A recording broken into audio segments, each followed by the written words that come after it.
Welcome दोस्तों, मैं लेकर आया हूँ मिक्सर पोट। आप देख सकते हो कि इस प्रकार इसमें मसाला सही तरीके से काम नहीं कर रहा था, पिसा नहीं रहा था। तो इसमें प्रॉब्लम ये है कि दोस्तों इसका बूस्ट चेंज करना पड़ेगा।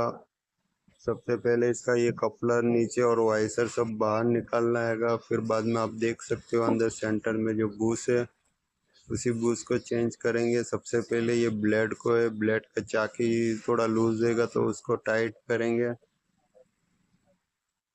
हमने इस चाके को फिटिंग कर दिया है, अब इसके अंदर डाल के चेक करेंगे कि ये सही तरीके से काम कर रहा। नहीं दोस्तों, ये इसमें अजू भी डग हैगी। जो साइड पे सुराख जो बूशिंग का है वो चौड़ा हो गया। हमें इस बूशिंग को चेंज करना पड़ेगा, तब जाके ये सही काम करेगा। आप देख सकते हो ये पीले कलर का हमारे हाथ में वो बूश है, इसी को फिटिंग करेंगे उसमें।